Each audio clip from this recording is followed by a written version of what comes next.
Hello, today I'm using a new mic to make this video and I'm probably not worth the quality that I'm going to get out of it, but I just want to do it. I just want to say that I could produce something of quality that's presentable, other than just the bare minimum, right? But we'll see how it goes. I know antinatalism isn't winning any Halo Effect awards, but at least the audio quality could be nice. So today I'm reading an article by Kristen Gyles of the Jamaica Gleaner, and the title of the article is Born Without Consent. And it was written in March of this year on the 27th. So the beginning of her article, she gives a brief description of antinatalism, what it generally is, what to expect from it, that sort of thing. And she mentions Raphael Samuel, the guy who sued his parents for $1 because he said he was born without his consent. Now, just a word on that case, I don't think that the fact that he sued his parents for $1 means that he wasn't serious about the practicality of being born without consent. He was just doing it as a symbolic measure, right? Just to bring attention to the issue, right? That's why he sued them for $1 and nothing more, right? So she kind of explains that. She kind of explains antinatalism, and then she goes into a second section where she hypothesizes why people are becoming antinatalist. And apparently it's because we're becoming more aware of things. And she blames the media. Like right off the bat, she blames the media. She says it's the media's fault because they're pumping us full with all this news about war and famine, plus COVID. So all this stuff that the media is doing is really turning people antinatalist. So she's kind of making an excuse when really antinatalism is about the inherent quality of life once you're born. It's about the human condition, which is meant to suffer. It's about that intrinsic suffering in life.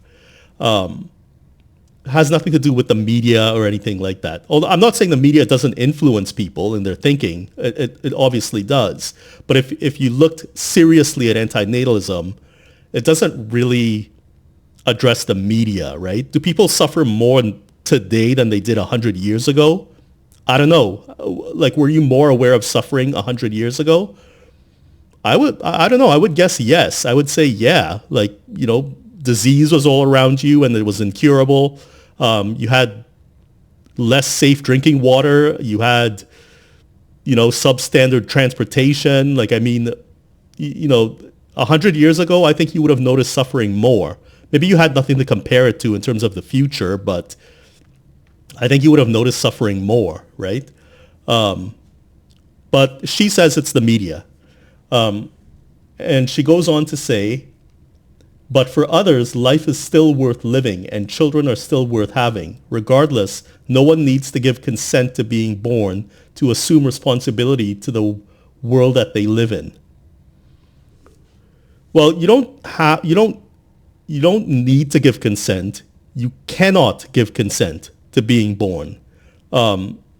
This is an argument that a lot of people get kind of screwed up because they don't understand how you can not get consent from somebody who doesn't exist to be born. Even some philosophers make that argument, right? It's not just lay people like me. But it's an argument that makes logical sense. You cannot give consent to being born. It's impossible.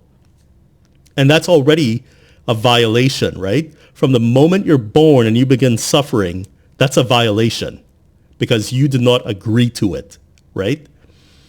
And as for the responsibility for the world that we live in, well, once you're born, you kind of have no choice, right? Like that's a further violation. You kind of have to accept responsibility on some level or the other for the world you live in, right? You can't expect your parents to take care of you for the rest of your life. So you kind of have to figure it out. And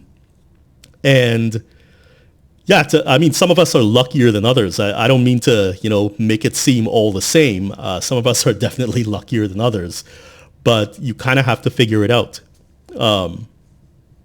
And yeah, so she goes on to say, in a third section, she goes on to say, going by Samuel's logic, if we were all involuntarily brought into this world and therefore owe our parents nothing, then to whom do we owe anything? And do our parents owe us anything when they themselves were brought into the world without consent?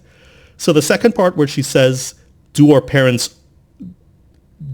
owe, what does she say? She says, and do our parents owe us anything when they themselves, well, yeah, they owe us something because whether or not they were brought into the world without their consent or not, they made the choice to have us, right? And the same goes for their parents as well, right? So we continually make these choices to have children. We could have chosen otherwise. We could have not had children. In fact, there's many children we chose not to have, right? If you only had two kids, you only had two kids. You could have had a third, but you chose not to have a third kid, right? So we make that choice all the time. It's not impossible to make that choice. So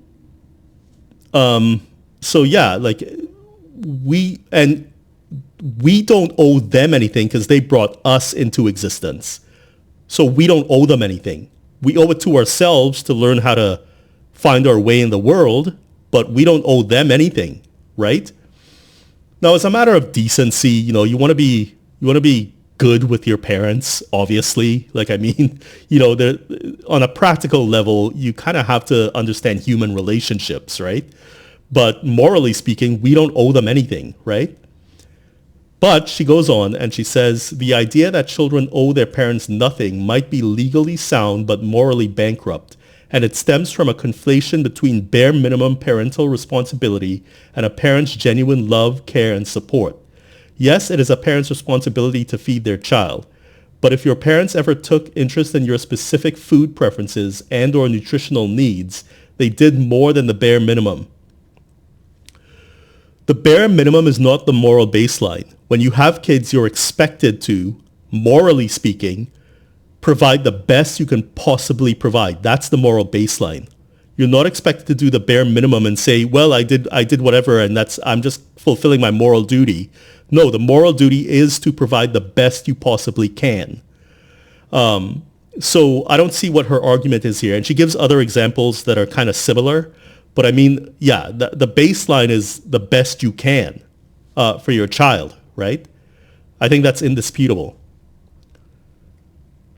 And then in the last part of the article, she says, and then there's the difficult part of the conversation.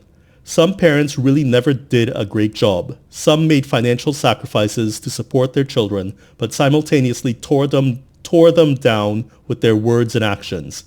Some parents were themselves children when they had children and did not have a proper concept of what responsible parenting looked like.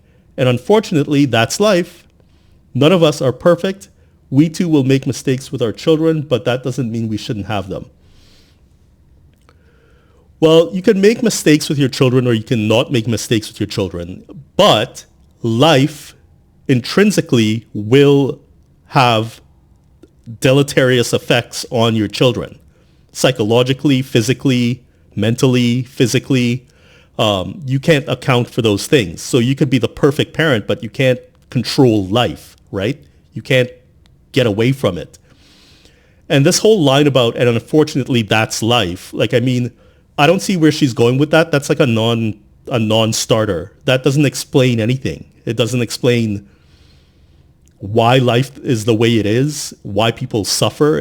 I mean, murder and rape, that's part of life, right? But we don't just say that's life. We strive for better, right?